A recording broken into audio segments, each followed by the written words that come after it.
ഞാൻ ആരംഭത്തിൽ വളരെ ആരംഭത്തിൽ ഞാൻ പറഞ്ഞത് ഒരു നടപടി ഉണ്ടാവില്ല. എന്താ കാരണം എന്നറിയോ? ജയരാജൻ ആ ഒരു അഴിമതിയുടെ കൊട്ടാരം കാത്തു സൂക്ഷിക്കുന്ന ഏറ്റവും പ്രധാനപ്പെട്ട ഒരു കക്ഷിയാണ്. അദ്ദേഹത്തെ തൊട്ടാൽ കത്തും, കൊട്ടാരം മൊത്തം കത്തും. അതുകൊണ്ട് ജയരാജനെ നോവിക്കാനോ ജയരാജനെ അലസരപ്പെടുത്താനോ CPM-ന്റെ ഒരു നേതൃത്വവും ഒന്നും ചെയ്യില്ല എന്ന് ഞാൻ ആരംഭത്തിൽ പറഞ്ഞിട്ടുണ്ട്.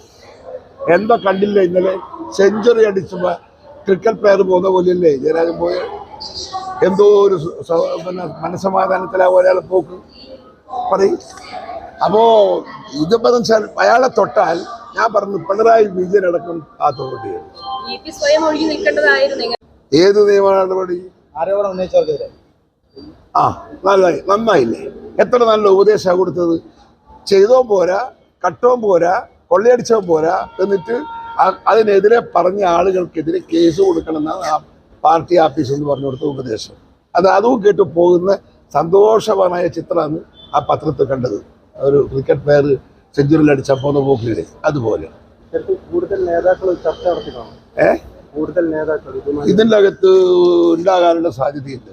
അത് ഇയാൾ തന്നെ പറഞ്ഞല്ലോ, വേറെ തന്നെ പറഞ്ഞില്ലേ, പലരും ഇതിനകത്ത് ബന്ധപ്പെട്ടിട്ടുണ്ട്, ഇടപെട്ടിട്ടുണ്ട് തന്നെ പറഞ്ഞല്ലോ. ആളെ പേര് പറഞ്ഞിട്ടില്ലെന്നേ ഉള്ളൂ. അല്ല പിന്നെ എന്തിനാ ഇത്? പിണറായിനെ രക്ഷിക്കാനല്ല എങ്കിൽ പിന്നെ എന്തിനാണ് ജയരാജൻ ഇത് മറച്ചു വെക്കേണ്ട കാര്യം? ജയരാജനെ എന്തിനു നിരുപാധികം പറയുന്ന പാർട്ടിയല്ലേ? ഒരു പാർട്ടി എന്ന് പറയുമ്പം അതിൻ്റെ ഒരു ഡിസിപ്ലിനറി ആക്ഷൻ ഒരാൾക്ക് ബാധകം ഒരാൾക്ക് ബാധകമല്ല എന്ന് പറഞ്ഞാൽ ആ പാർട്ടിയുടെ ഡിസിപ്ലിനറി ആക്ഷൻ ആര് അംഗീകരിക്കും, ആര് ബഹുമാനിക്കും?